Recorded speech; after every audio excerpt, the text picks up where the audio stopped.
In this video, we are going to be transforming this kitchen on a budget. The kitchen is the heart of the home, and it can be really expensive to renovate your kitchen if you're going to be ripping out all of your old cabinetry and putting in new cabinetry. What I want to do is show you how it is possible to transform the look and feel of your kitchen for less than $500. So let's dive into it and see how we can do it. This is the kitchen that we're going to be working on. This kitchen is in my in-laws' home, and they're going to be getting it ready to sell. They didn't want to replace the kitchen, so I offered to do a kitchen transformation with only $500. The natural timber is quite beautiful, but there was so much damage on these cabinets. I'll go in close and show you what I'm talking about. They had indoor cats in this home, and the cats have just scratched all of these cabinets and drawers.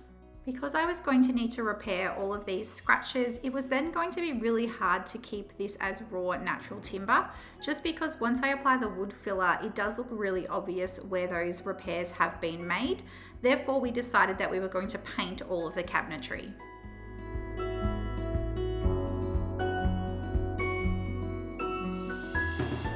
They've been working on the home and doing some other repairs, and the benchtop has sort of just become the common dumping ground. So I just needed to clean everything off so that I had a nice empty space to start working with.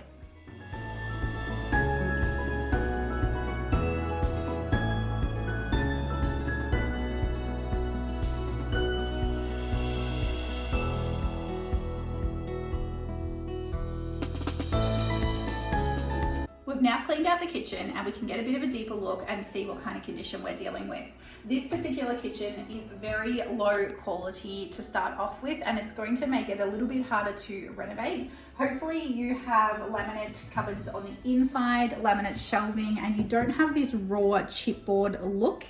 Because we're dealing with raw chipboard, I'm going to have to paint all of the inside of the cabinetry as well to try and give it a little bit of a more updated feel. Ideally, you wouldn't have to do this, and you could just paint the surrounds of the kitchen, but I'm going to need to paint the inside as well. I'm going to start off by painting a clear polyacrylic coat, which is going to seal in my chipboard. I'm then going to paint on my primer, followed by my paint. Now that we've got all of the insides cleaned out, we've got everything out of the cupboards, we're going to remove the hardware. Now, I don't believe I'm going to be reinstalling this hardware. I'm just going to take this old hardware off, and I'm going to put on some new hardware to really modernize and update the feel. So I'm just going to take all of that hardware off and discard of that.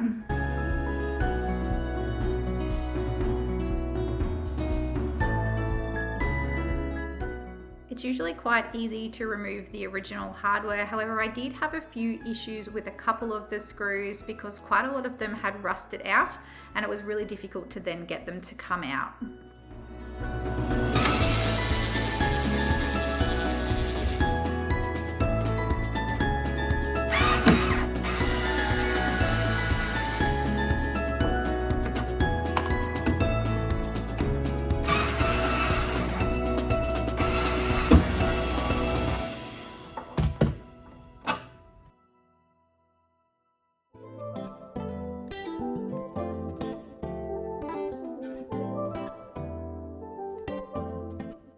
I then needed to do the same thing with all these drawers, just remove the handles. The only one I did have a problem with was this middle one. I removed the screws, but then I still couldn't get the handle to come off. I just slided this one back in and thought I would go back to that one later.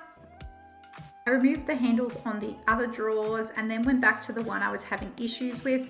Because the screws had already been removed and it was just a little bit of glue holding this on, I just gave it a quick whack with the hammer and the handle came straight off.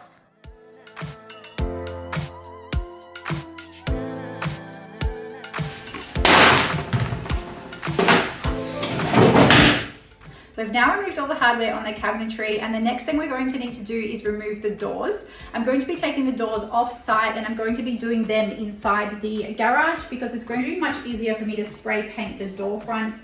They're also going to need quite a lot of repair work because the previous owners of this house had cats and they have damaged quite considerably the doors. So I'm going to need to do a lot of filling of the wood to be able to make a nice smooth surface before I can apply the paint.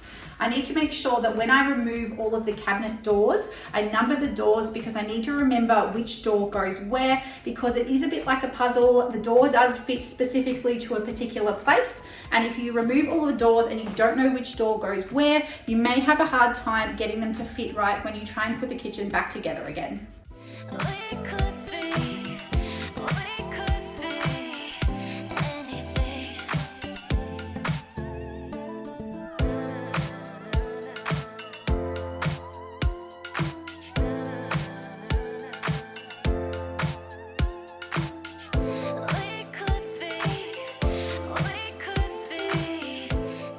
Once I had all the drawers out and they were all numbered, I started taking all of the doors off and numbering those as well.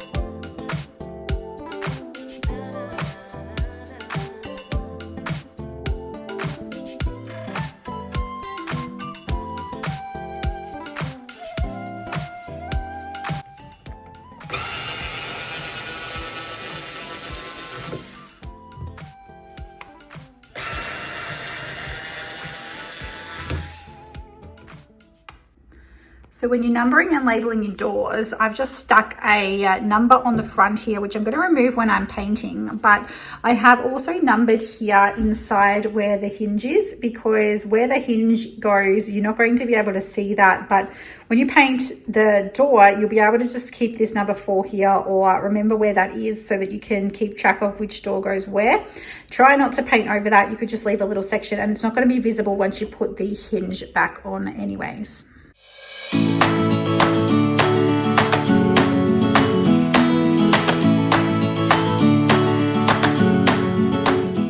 So this is all of my hinges and screws. You'll be able to see here that they're all labeled. For example, door 4 bottom, door 6 top. This is just going to make it so much easier for me when I am putting it back together again. I've now taken the whole kitchen apart. I've removed all the doors and the drawers off the cabinets. As I mentioned earlier, I'm going to be taking the doors and I'm going to be doing them in my garage at home, just because I think it's going to be a little bit easier to have a bit more space where I can lay the doors out, paint one side, flip them over and paint the other side. With the kitchen here, I am now going to give it all a nice big deep clean. I'm going to be using a degreaser so that I can get all of that deep grime off the kitchen. Kitchens are probably going to be one of the dirtiest parts of your home, and it is so important that you give it a really good, thorough, deep clean before you paint any of your cabinetry. The degreaser I'm going to be using is called Triclinium, and it's just a heavy grade degreaser to try and cut through that grime. I'm just going to go through in a little bit of detail for you the products that I'm going to be using throughout the rest of this transformation, in case you're wondering what the products are, and also if you're wanting to do this for yourself, you can get a little bit more information about the products that I've decided to use. I'm not sure whether these are available worldwide, but this is here in Australia, and these particular products are what is readily available for me. What I'm going to be using is the Dulux Renovation range. The first component is going to be the primer, and then the next component is going to be the cabinet doors paint. I'm going to be painting this kitchen white, and so the white paint comes in an already mixed up color. I didn't need to get this tinted or anything. I'm then going to paint the cabinets, I'm going to paint the bench top a bit of a dark grey colour as a little bit of a contrast. The primer is going to be the same for the cabinetry and also the bench top, and then I'm just going to have some more paint done. It is a slightly different range for the bench top, and I'm going to get that tinted in the colour that I want to get it tinted in. I'm also going to need a few other little tools. I have also purchased some clear satin water-based varnish. As I said before, I'm going to lay that down on my chipboard cupboards before I apply my primer. I'm going to need some rapid Spakfiller, which is going to be what I use to fill any holes or imperfections in the cabinetry. I'm going to apply that to all of the doors before I paint them. I'm then going to sand them back, apply this again, prime, and potentially apply it again if necessary, just because my doors are extremely damaged. You would usually only need to apply this once, just to any holes or imperfections that you have on your cabinetry before you apply your primer. I'm going to do a bit of a scuff sand also. I may use my orbital sander, or I can just use a hand sanding block to scuff up that surface and get that ready for paint. I'm going to need a couple of different trays, one for my primer, one for my paint, and some mini rollers. I'm just using a 4mm nap microfiber head to apply the paint, and just your standard everyday paintbrush. You'll also need some masking tape to mask up any areas that you don't want to paint. The only other thing that I have used for this transformation, just a little Bosch screwdriver that has different attachable heads, because these are really old cabinets and they had flat heads, which just makes it a little bit more tricky to use my standard drill.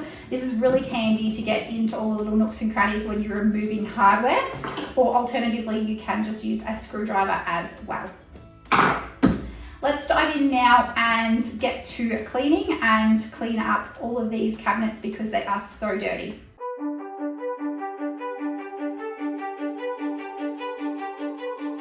I'm just mixing up my triclinium. I'm putting some water in the sink, and then I'm going to add the triclinium crystals. This is a crystallized degreaser, and it's just going to help me cut through the grime that is on these cabinets and bench top.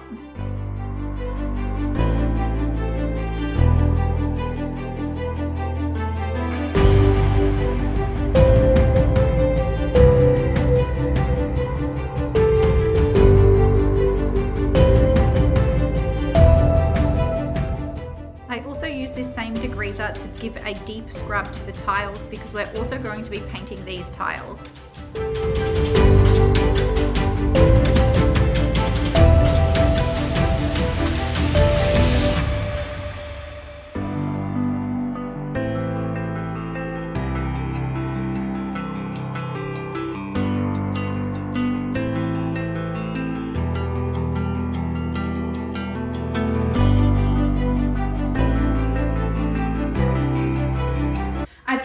A bit of a rough clean at this point.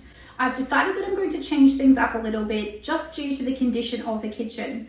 I usually would do a really deep clean of the kitchen before I do my scuff sand to make sure that there's no grime on the kitchen that is either going to get pushed into my sandpaper or pushed into the timber. But at this point, the timber is so rough that it is actually really hard to get a deep clean of that before I do my scuff sand. I think it's going to be much more beneficial for me if I do my scuff sand, then do another deep clean after I've done the scuff sand, because it's just going to leave a much nicer result for this kitchen.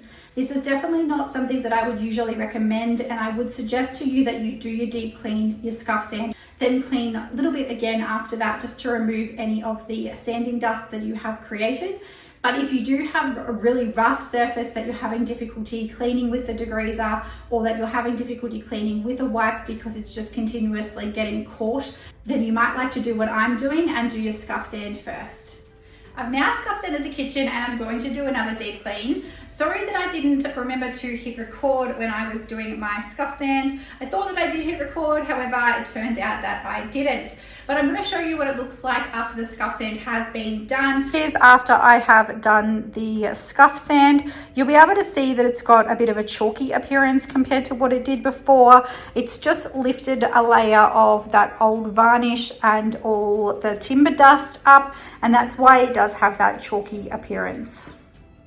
If I come in a little bit closer with a wipe, I'll be able to show you when I wipe, that does all wipe away all of that dust. So now I'm going to give the whole piece another deep clean. Here I am just giving the whole kitchen another clean after I've done that scuff sand, just to remove all of that dust.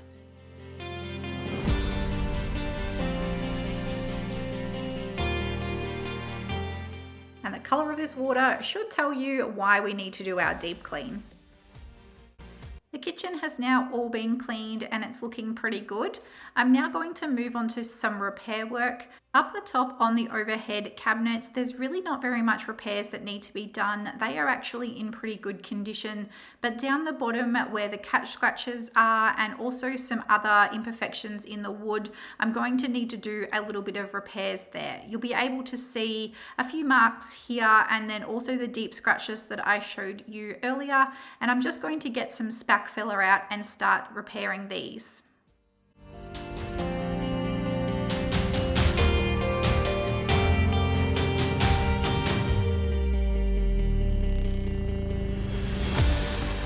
The last thing I'm going to be doing on day one is apply the clear varnish onto the chipboard on the inside of the cabinets. This is then going to take a couple of hours to dry. I'm going to leave that overnight and then come back tomorrow ready to get started with my primer.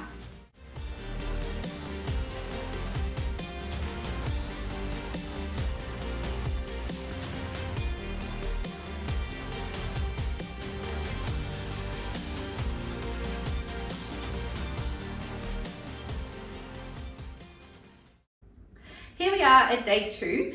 Today I'm going to have a busy day, but I'm going to be in 2 different locations. I'm starting off here at the house where I am going to sand off all of the excess filler that I have on the drawers where I applied that last night. And then I'm going to give the entire kitchen another deep clean just to make sure that I'm removing all of the sanding dust and also make sure that I'm happy with the way that the cabinets are and that there's no dust or grime or anything left on them before I apply my primer. I'm then going to apply the primer through the kitchen, inside and out here. I'm going to do a little bit of masking up to make sure that I don't get my primer anywhere that I don't want it to go. And then I'm going to go back to my house where I have the doors and the drawers, and I'm going to give them a really good clean and then also prime them today, hopefully, fingers crossed.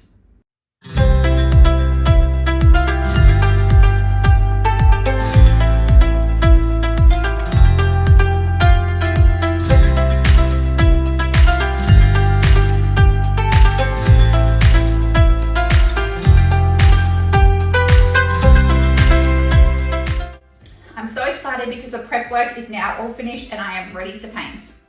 The reason I'm excited is because the paint bit is the bit that I actually enjoy.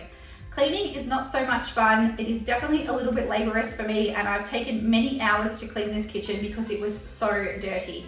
But now that I get to paint, it's a little bit more relaxing and enjoying, and I love to see the end result start to come together. I'm going to be priming everything, including the cabinetry, the bench top, and the tiles, because we're going to be doing a few different colors throughout this transformation to make a nice, stunning, dynamic kitchen. The primer works for everything, and then I'm going to use 3 different paint types for the cabinetry, the bench, and the tiles to make sure I get a nice, strong, durable finish.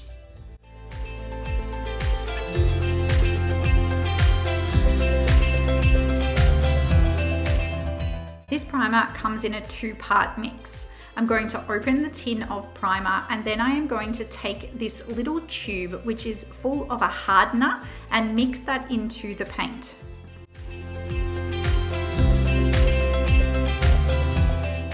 You need to make sure you mix it really thoroughly to mix those 2 components together.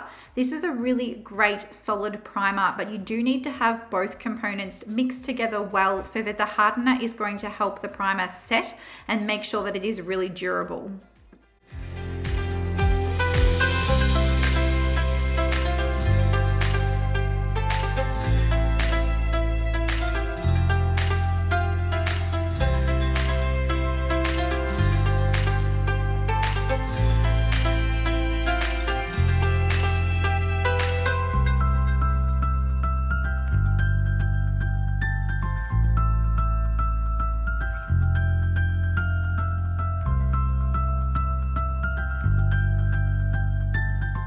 So I'm back at my house now and I am scrubbing down these doors. They have got a fair bit of grime on them, so I've got the triclinium degreaser and I'm going to be scrubbing them. I'm using a scrubbing brush to get in and around the edges and then just giving all of the timber a good scrub down before I then scuff sand all of the timber as well.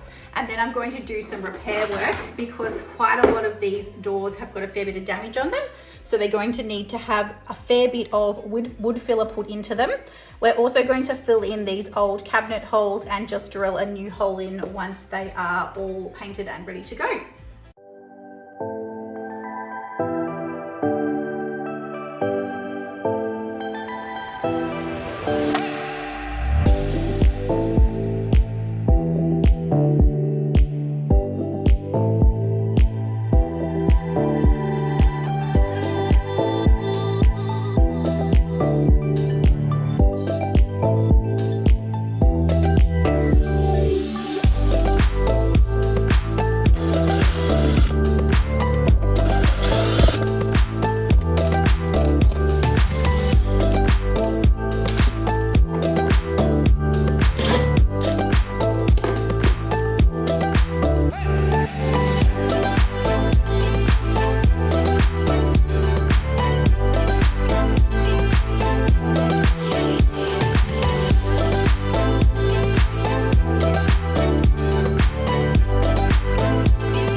filler to fill up all of these old hardware holes, and then I'm going to use the same filler to fill in those really deep cat scratches here on the edges of the drawers and also on the doors. I'm then taking the Spakfiller and going through and filling in any little imperfections in the rest of the doors. And playing a little bit of dominoes in the process.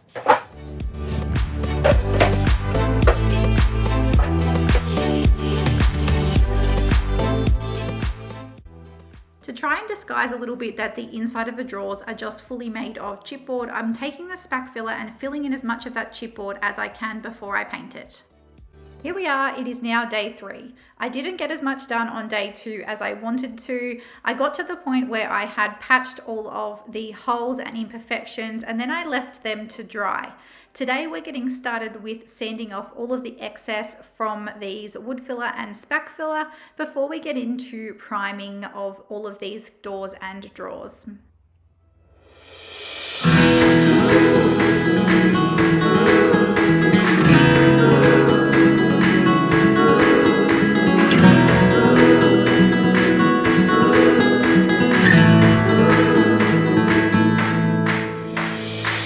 There were days where we thought we wouldn't make it out, but we stuck it out. Today's our day.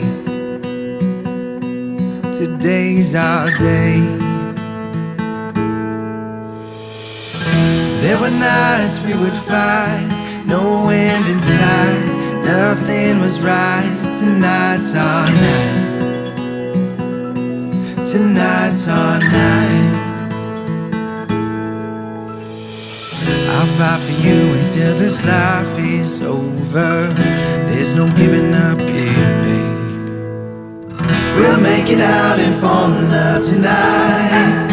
Ain't nothing needed but us feeling right. Just take a chance, we got a wild ride. Wait and see, you and me, we were meant to be. We were meant to be. We were meant to be.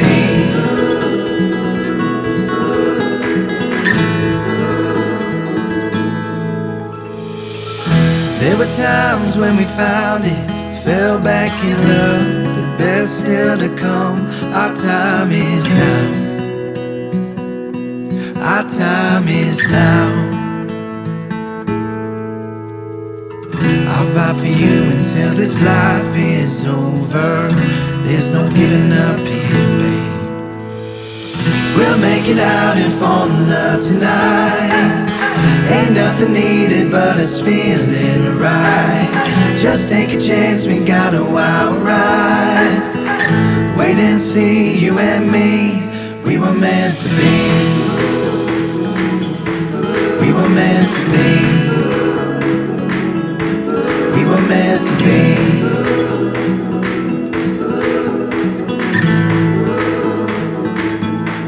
We were meant to be.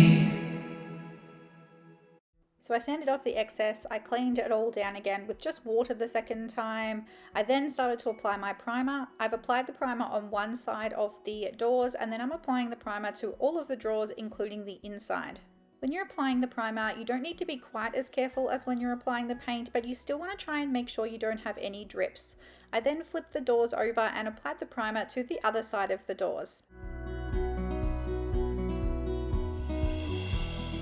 I finished cleaning, sanding and priming all the cabinet doors and drawers back at my house, and I've returned to the house where the kitchen is so that we can get started on painting the cabinets. We're going to be painting all of the cabinets white, and I'm going to hopefully get one coat on these cabinets before the end of day 3.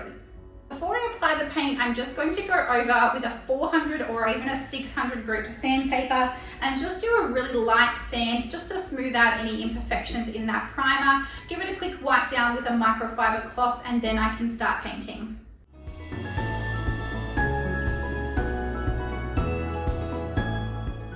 If you're a beginner or haven't done a lot of cutting in when it comes to painting, I would suggest you use a masking tape along this floor edge so that you can get a nice clean line between where the kickboard meets the floor.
This is where I got to at the end of day 3. So far it's been coming along quite slowly, but now we're going to start to see some dramatic improvements over the next day or two.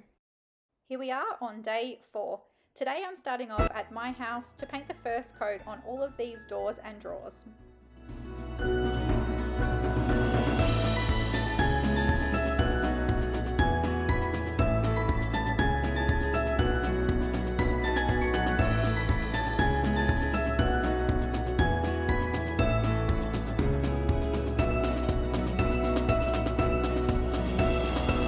I start off by painting one side, and when I paint that side I also paint along the edges.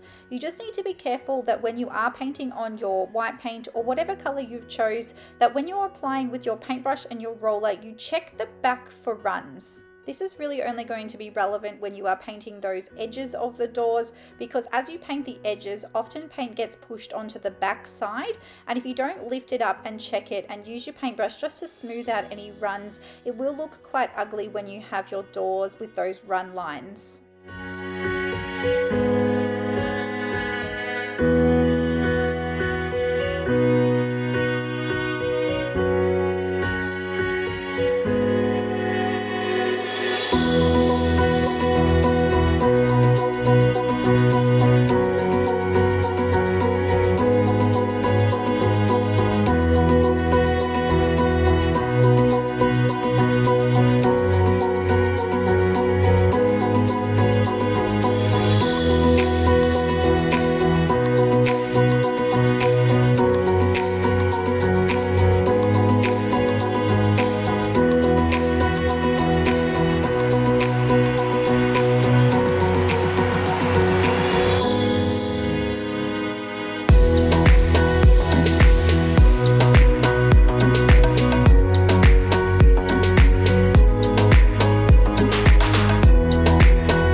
We're halfway through day 4. I feel like I've been working a hell of a lot. I've been working from 9 a.m. till 5 p.m. most days, and I'm only now starting to see the end result, or see what it's going to look like as it comes together. When you're doing all of the prep work, it can feel a little bit boring and a little bit laborious because you're doing all of this work, but you're not actually being able to see what it is that you've done. I'm now back at the house after finishing off painting my first coat on my doors and my drawers this morning, and I get to actually start painting some colors. I've been to the hardware store and I've selected my 2 colors that I'm going to use for the bench top and also the tile splashback. I'm going to be using a dark grey called Hammer Grey for the tile splashback, and then a lighter grey called Shale Grey for these bench tops. I'm really excited to see how they all come together and start painting so that I can start to see what's actually going to look like in the end. Now we're going to get started on painting the bench tops. This is the bench top paint and it's very similar to the primer. I have a 2-part mix with a hardener and the paint, and I need to stir that thoroughly all together before I can start applying the paint onto the tiles. Once again, if you're a beginner, you might find that it's easier to apply masking tape to all of the areas that you don't want to get your paint on. That includes your walls and your bench top, especially because we're going to be painting the bench top a separate color. You're going to need to go along with your paintbrush and paint all of your grout lines, because using just your roller, it's going to struggle to get the paint into the grout lines. You're then going to take your roller and go over the top and make sure that there's no gaps between the paint lines and the roller. You want to try and make sure you're doing this on a day that's not too hot, because if the day is really hot, your paint lines where you've painted your grout lines is going to start drying before you can use your roller and blend it all together.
coat of white on all these kitchen cabinets. Even after I finished painting the second coat of white, it was still looking quite transparent, which made me think that I'm going to need to paint probably 4, maybe even 5 coats of white paint on these cabinets.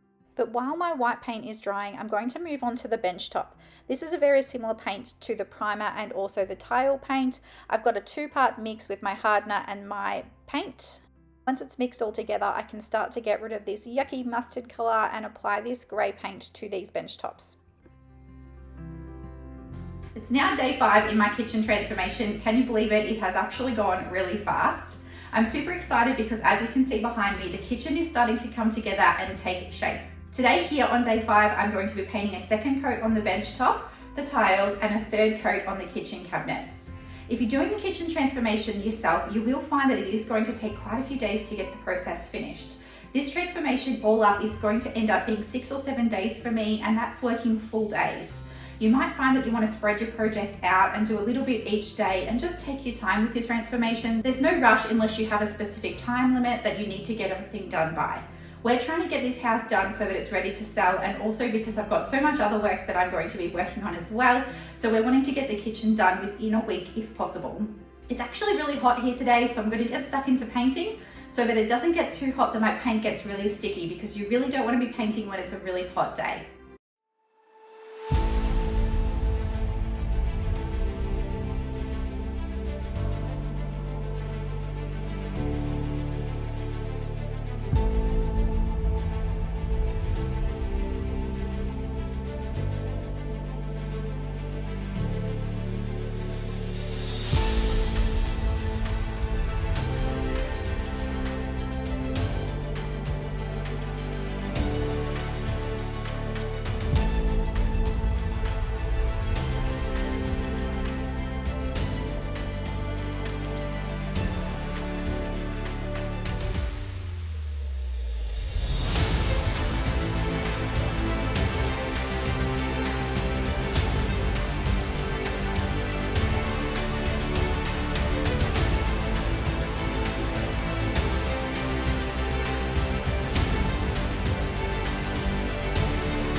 I've pretty much finished everything here at the house now, and I just have the doors and the drawers to go. I've only painted 1 coat of white paint on those, and I believe I'm going to need to do 4 coats. So I'm going to have to paint 3 more coats on the doors and the drawers. Once I come back to the house, it's then just a matter of putting everything back together again, applying some silicone between the bench top and the tiles, and also between the lino and the kickboard, just to finish it off nicely. But I can't wait to show you what it's all going to turn out like. I am super impressed with how it's looking so far, and I can't wait to get the doors and handles on to finish the look. I'm going to do a quick scratch test to show you the durability of this product. As you can see, the paint is fairly hardy and it is scratch resistant. I'm now going to paint my second coat on all of these doors. Over the next couple of days here at my house, I'm just going to pop out and put a coat on every now and then so that I can just let the coats dry in between nicely.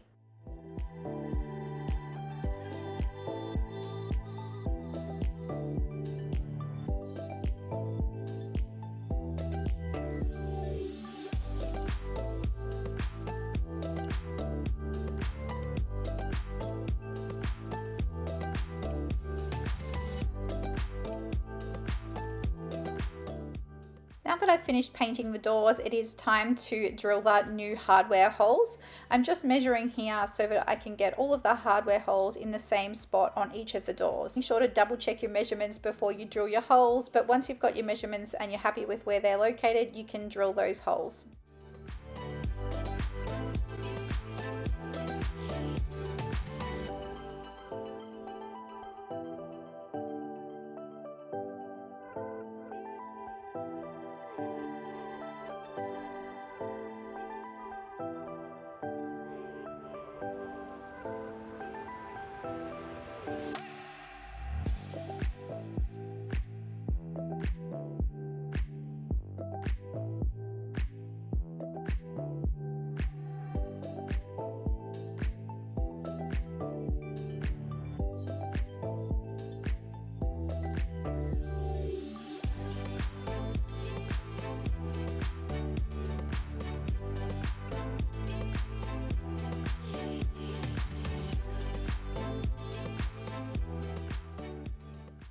It's finally here. It's the last day of this kitchen transformation and I'm so excited to see it all put back together. I've got a couple of things that I need to do today. The first one is that I'm going to put the drawers and the doors back on. I'm then going to put in some silicone between the tiles and the bench top just to finish that off nicely, and then also between the cabinetry and the floor. And to finish off, I'm just going to stage it nicely so that I can show you the end results.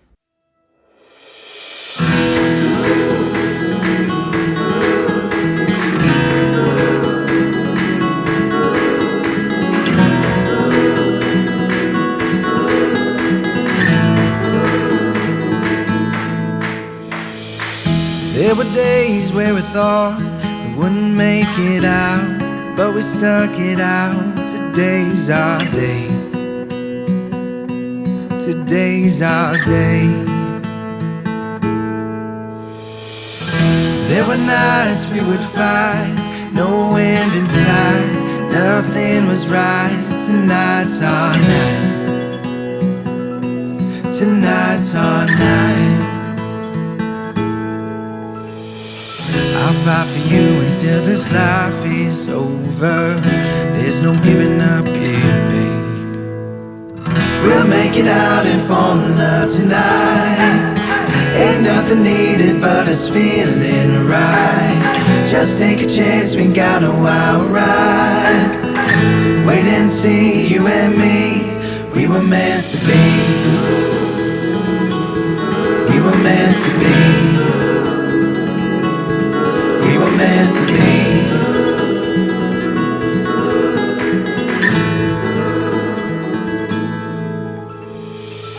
There were times when we found it. When you're caulking, you're going to run a bead of silicone along the edge and then either use a caulking tool, a paddle pop stick or your finger to then go back along after you've applied the silicone to smooth it out. If you're going to use your finger, a really great tip is to grab some window cleaner and just spray that onto your finger, and that's going to stop the silicone from actually sticking to your finger and giving you the capabilities to just run that finger along that edge to create a nice smooth line. I picked black hardware just because I wanted it to be quite neutral because we don't know who is going to be purchasing the house, and black is usually suitable to everyone. They were super easy to apply, just snap the screw to the right length and then drill them on. Let's take another quick look at where we started. This is the kitchen before and this is the kitchen now. Pretty impressive for less than 500 bucks, I'd say.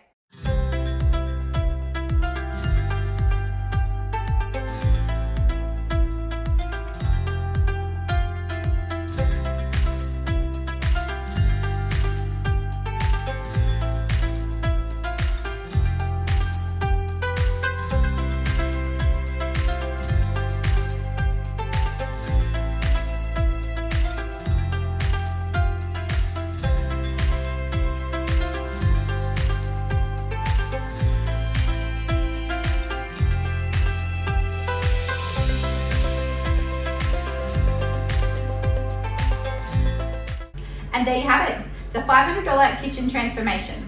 We've taken this kitchen from boring, outdated and damaged and turned it into something that's a little bit more fresh and modern. Yes, we definitely could have ripped the kitchen out and started from scratch with a brand new kitchen, but we wanted to see what was possible on a $500 budget just so that we could get this house ready for sale. I hope the video has inspired you and shown you that it is possible to completely update and transform your space with a really tiny budget. All of the products that I've used in this video are linked down in the description, and if you have any questions about any of the products I've used or any parts of the transformation, just let me know in the comments and I'll get back to you. As always, if you've loved this video, make sure you like and subscribe so that I can continue to create really fun videos for you to enjoy. Thanks for watching. Bye!